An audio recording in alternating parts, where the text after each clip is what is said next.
I thought I was just buying a cheap used camera, a lucky find from a stranger in a parking lot. But the photos left on its memory card showed things I was never meant to see. Each picture pulled me deeper into something I couldn't explain. And then, the camera started taking pictures of me. Greetings, every shadow hides a story. Welcome. Under the bed. It happened last autumn, in a quiet town on the edge of Oregon. My name is Ted, 38 years old, freelance photographer, living alone in a small apartment above an antique shop. Work had been slow, so I spent my evenings scrolling through online listings, looking for cheap gear to upgrade my setup. That's when I found it, a used DSLR camera, slightly scratched, but half the price of what it should have cost. The seller's profile was new, with no photo, just a first name, Mark. We arranged to meet in the parking lot of an old grocery store. It was drizzling, the kind of cold mist that seeps into your bones. "You'll like it," the man said when he handed me the camera. His voice was calm, but he never made eye contact. The transaction took less than a minute. I remember thinking how eager he was to get rid of it. He drove off before I could even ask if it worked properly. Back home, I dried the camera and connected it to my laptop. The memory card wasn't empty. At first, I thought it was just leftover shots, test images, maybe. But when the thumbnails loaded, I saw something strange. The first dozen pictures looked harmless enough: an old farmhouse, dusty rooms, broken furniture, faded wallpaper. But there was something off about the lighting, as if the photos had been taken during a storm or under flickering lights. The air in the pictures seemed heavy, thick. As I kept scrolling, the photos got darker, literally. Blurred figures started appearing in the corners of rooms. At first, I thought it was motion blur. But in the next shot, the same shadow had moved closer, sharper, like it was walking toward the lens. Then came a series of shots from a basement. Damp walls, mold, a metal chair in the center of the room. One photo looked like someone had been sitting in that chair. The final image was black, except for a faint reflection in a mirror. A man, holding the camera. His face was pale and stretched, like the frame caught him mid-scream. I pulled the memory card out immediately. My hands were shaking. For a while, I just sat there in the dark, the only light coming from my monitor. I told myself it was probably a prank, some horror enthusiast testing effects. But the longer I thought about it, the less that explanation made sense. Why would someone sell a camera with these photos still on it? Around midnight, I decided to reinsert the card and watch the single video file stored there. The thumbnail showed the same dimly lit basement. When I hit play, the sound was muffled, just breathing, slow and uneven. The camera was moving, like someone was holding it while trying not to make a sound. The lens tilted toward the ground, showing bare feet stepping backward, then suddenly, the light shifted, and a face flashed across the frame. Eyes wide, mouth open, frozen in terror. The footage cut out instantly. The room fell silent. I could hear the old pipes in the wall creaking, the faint hum of the refrigerator in the next room. Then, somewhere behind me, a single, sharp click. The sound of a camera shutter. I turned. The camera sat on my desk, lens pointed directly at me. I hadn't touched it since watching the video. I told myself it was nothing, maybe a mechanical glitch, static discharge, anything to make sense of it. But as I reached for it, the camera's red recording light blinked once, then turned off again. That night, I couldn't sleep. Every time I closed my eyes, I saw the pale face from the mirror, and the way it seemed to look straight through the lens, straight at me. The next morning, I decided to delete everything. I connected the camera again, but the folder with the photos was gone. Empty. Yet the available storage was still reduced, as if the files were still there, hidden. I shut my laptop and left for work early.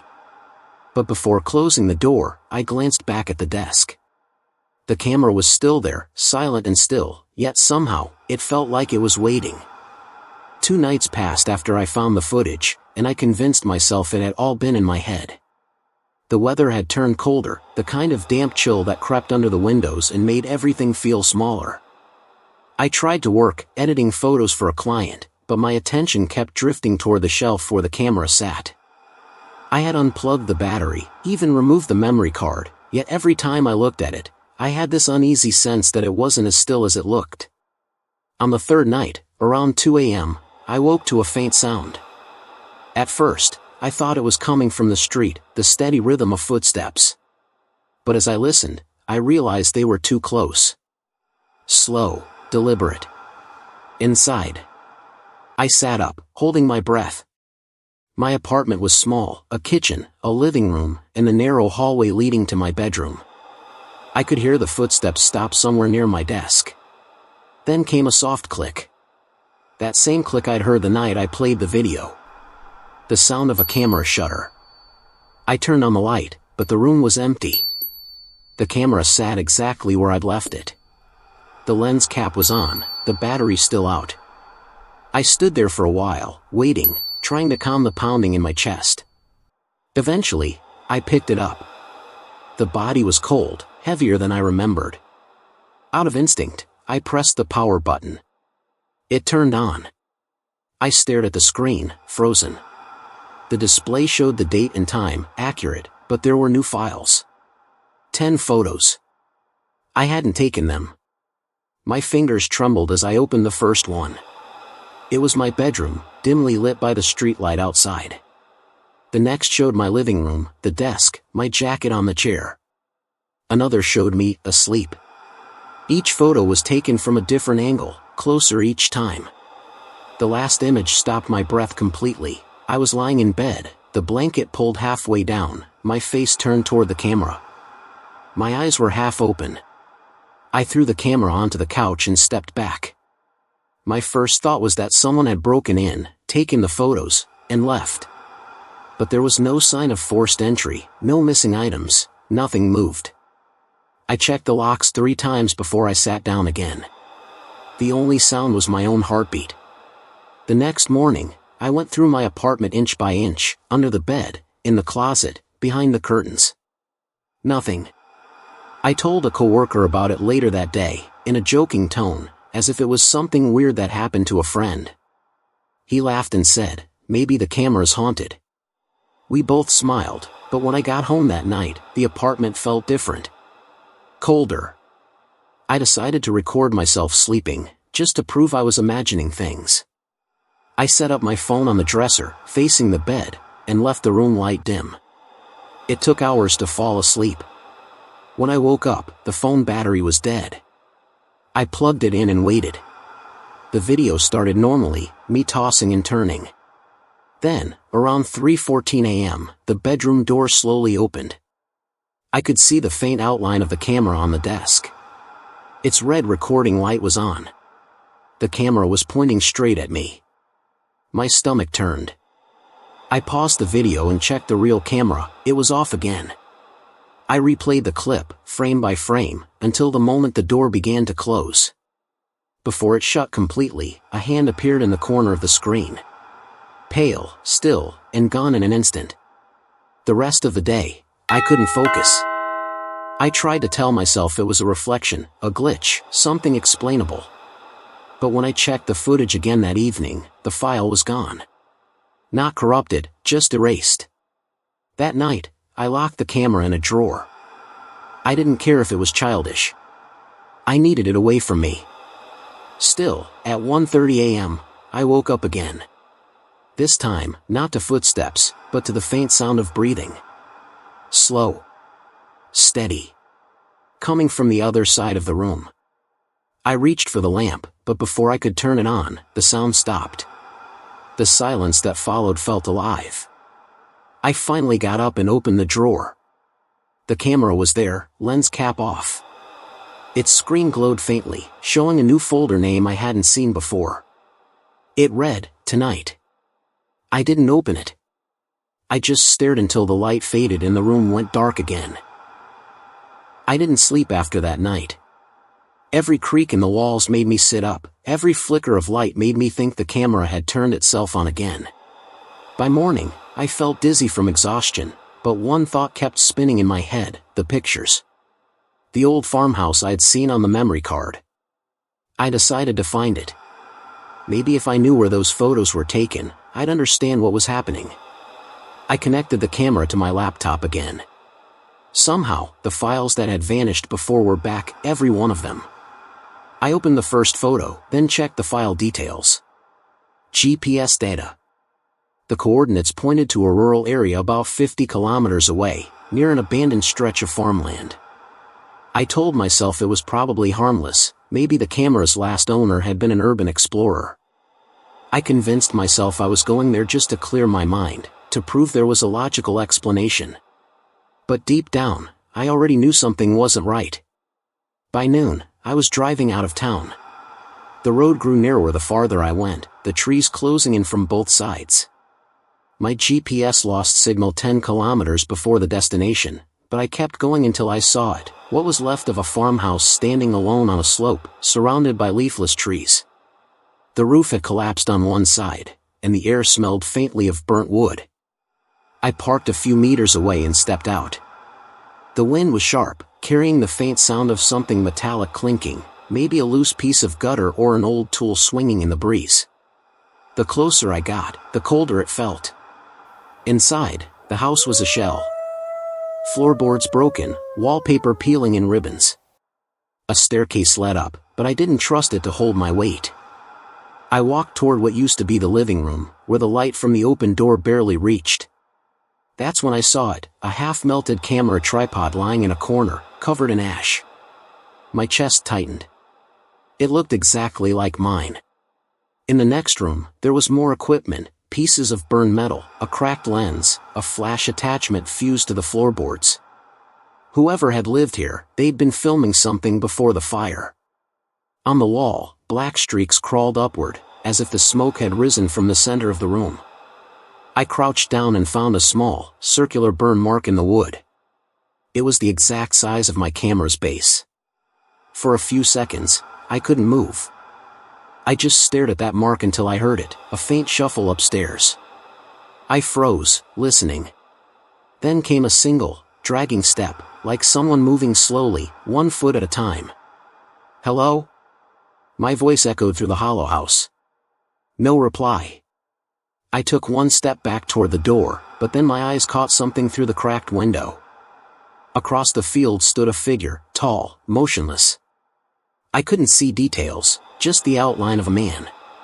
He wasn't moving, but I knew he was looking straight at me. My first instinct was to run, but for a moment, my curiosity outweighed the fear. I raised my phone to take a picture. As soon as I focused, the figure was gone. The field was empty. I rushed outside, my breath shaking.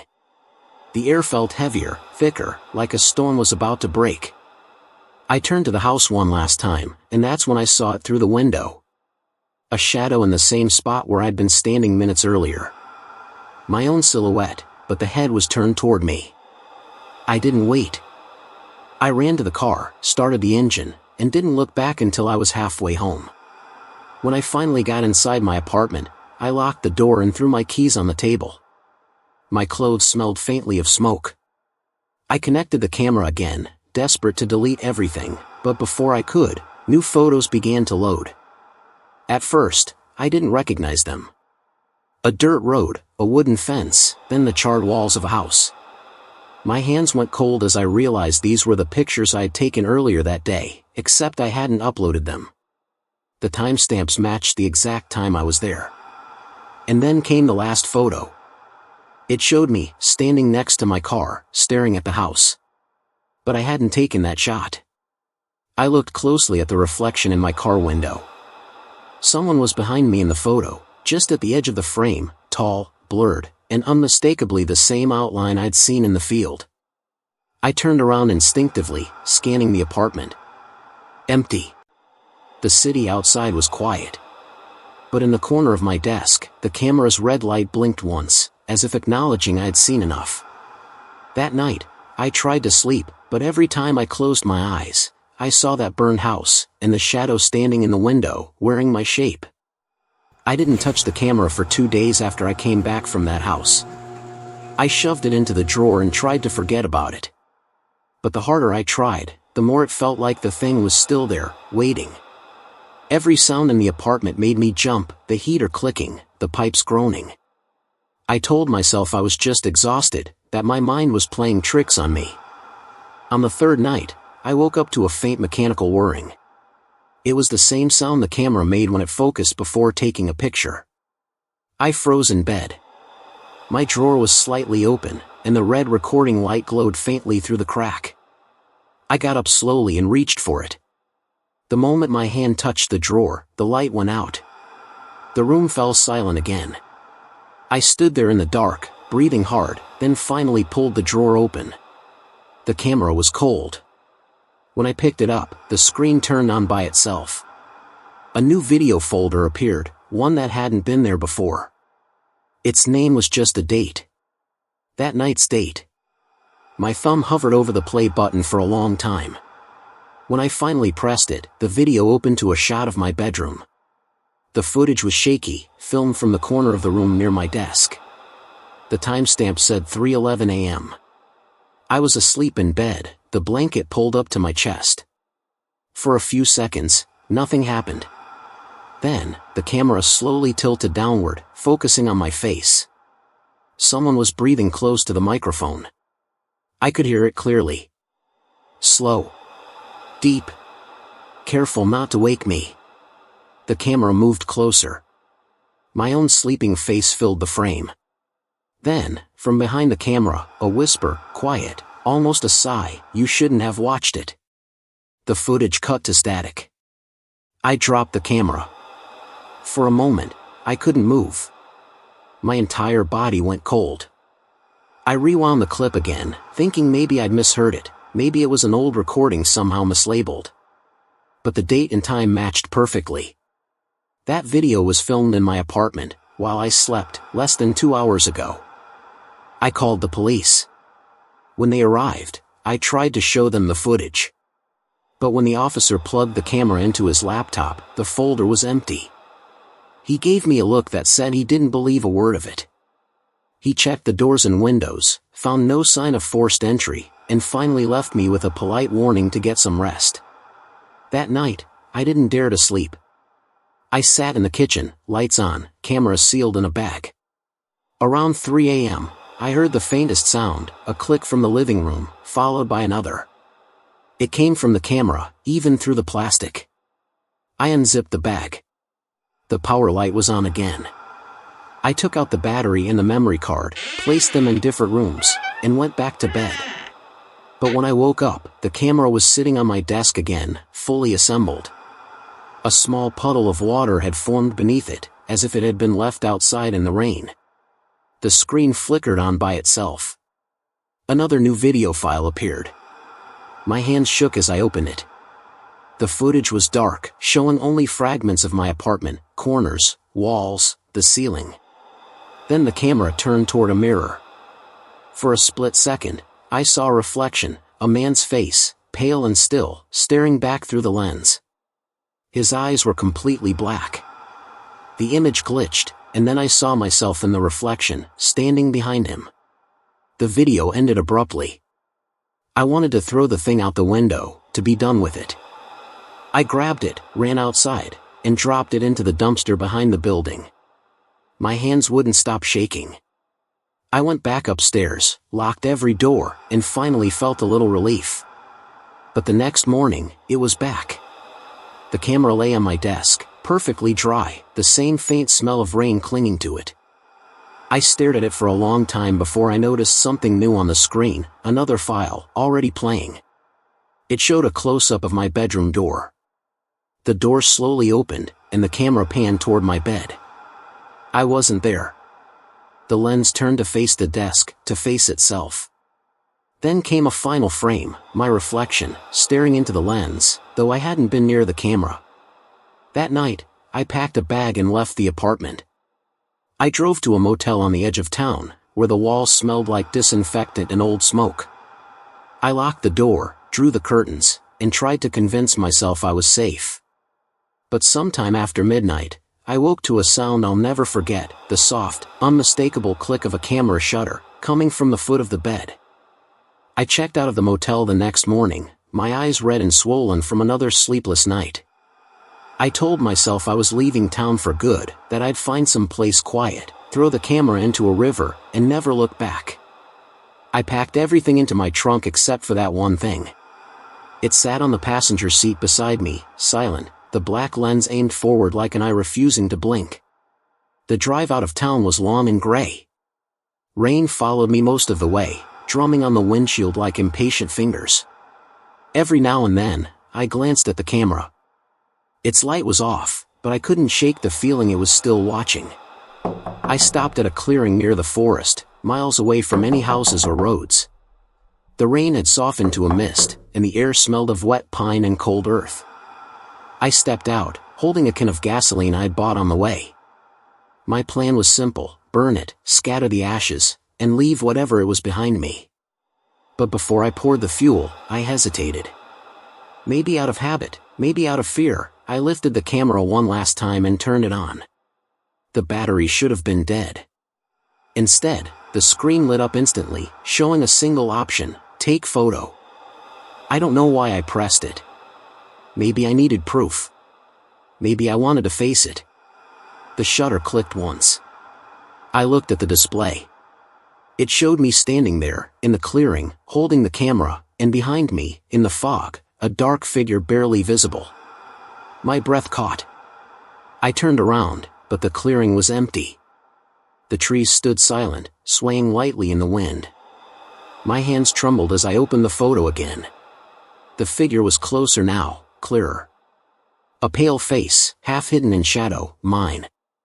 I stared at it until I couldn't breathe. I raised the can and poured the gasoline over the camera, the acrid smell cutting through the mist. My lighter shook as I flicked it, the flame catching on the fuel. The fire burst up fast, orange against the gray air. The heat forced me to step back. I watched as the plastic began to warp, the lens melting into itself. For a moment, I felt relief. But then the flames dimmed. The fire died too quickly. When the smoke cleared, the camera sat untouched in the ashes, perfectly clean, lens glinting. I stumbled back, tripping over a root. The camera's light turned on again, steady, red, unblinking. Then I heard the sound. The faint click of the shutter, over and over, echoing through the clearing. The flashes lit the trees around me like silent lightning. I ran. I don't remember how far or how long. The sound followed me, distant but constant, like a pulse. When I finally reached my car, the door wouldn't open. The windows were fogged from the inside. Through the glass, I saw movement, the faint outline of someone sitting in the driver's seat. My own shape. I backed away, slipping on the mud, heart pounding so hard it hurt. Then the car engine started by itself. The headlights turned on, blinding me.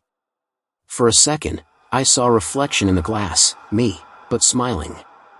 And then the light went out. The next morning, they found my car abandoned on the forest road. The engine cold, the doors unlocked. The only thing inside was a camera, sitting neatly on the dashboard.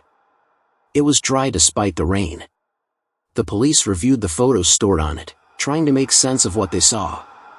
The first few showed the woods, the road, the mist. Then a man, standing in the clearing, me. The last image was different. It showed the interior of the car, the passenger seat, and the dashboard. The camera had taken a photo of itself, somehow, and in the reflection of the windshield, a man stood outside the car, looking in. His face was blurred, stretched, as if caught mid-motion. The investigators tried to trace the camera's serial number. It didn't exist in any registry. No brand markings, no model, nothing. Just a black body and a red light that flickered on whenever anyone touched it. They logged the evidence, sealed it in an evidence locker. But according to the report, when the officer returned the next morning, the shelf was empty. The footage from the security camera showed nothing, the camera was simply gone. I don't remember what happened after that night. Or maybe I'm not supposed to. All I know is that when people talk about haunted objects, they never mention how ordinary they seem.